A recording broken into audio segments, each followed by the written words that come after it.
Many who today sit in this interim government were once celebrated human rights defenders. But for us, we see no trace of that humanity. Inclusion is not about charity. It is a matter of justice, of dignity. Every drop of saline carries a message of humanity. But this is not a hospital scene. This is Dhaka, where a group of highly educated, disabled graduates are on a hunger strike, fighting for their rights. For 23 consecutive days, they have been sitting under the open sky, not begging for sympathy, but demanding dignity, demanding what is rightfully theirs. They have 5 simple demands: an independent disability quota, immediate recruitment of unemployed, disabled graduates, a fair scribe policy, special hiring provisions for the visually impaired, and extending the maximum age limit for government jobs to 35. These are not favors. These are rights promised by law, affirmed by court rulings. We are not blind. You just refuse to see us. Their words echo with quiet pain, a cry against the deafening silence of the state and society. Today, this protest has become a humanitarian emergency. Many have fallen seriously ill, but they continue, because this is not just a fight for employment. This is a fight for existence.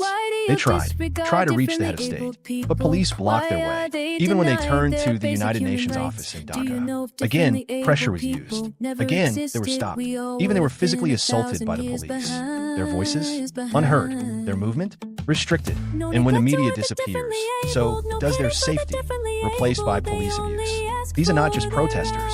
They are our most brilliant minds, graduates with disabilities who once believed that a Nobel Peace Prize laureate leading the interim government might offer hope. But their pain has only doubled. From the government, no response, no compassion. We are citizens of this country, sons and daughters of this land. But to those in power, it's as if we don't even exist. Our rights are written in law books, but in reality, still invisible. Many who today sit in this interim government were once celebrated human rights defenders. But for us, we've seen no trace of that humanity. Inclusion is not about charity.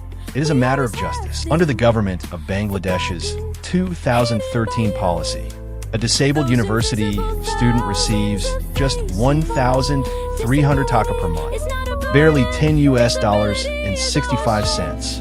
In today's economy,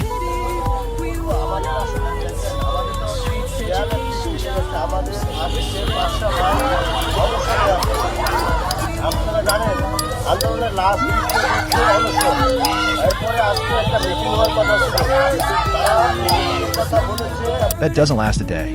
Dhaka, now one of South Asia's most expensive cities, where inflation bites in double digits. This stipend might cover transportation, maybe a book, but housing, food, medicine, impossible. Ali Hossein, a visually impaired graduate, shares, "My parents had so many dreams for me, but now I'm unemployed. I go to interviews and return with nothing but humiliation." Hundreds of disabled graduates are now on the streets.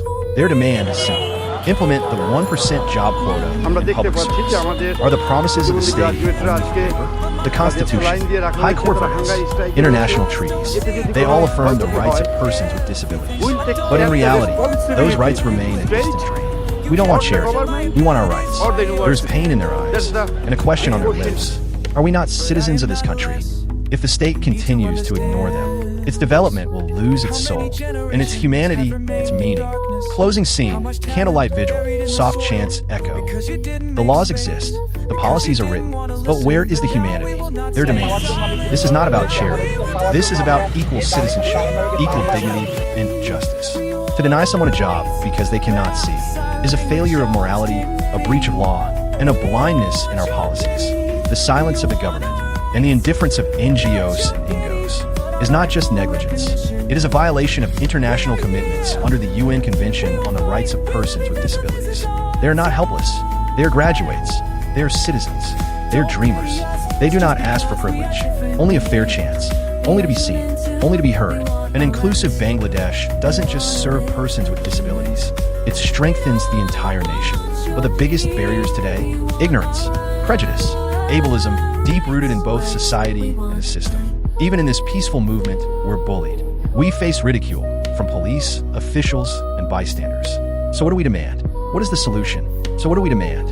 What is the solution?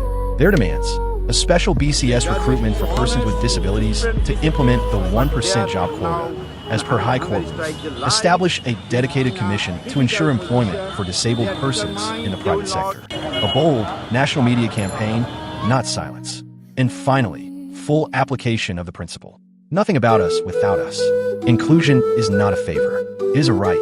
And it is time the nation listen. On-screen text. Quota for persons with disabilities, a silent struggle for justice.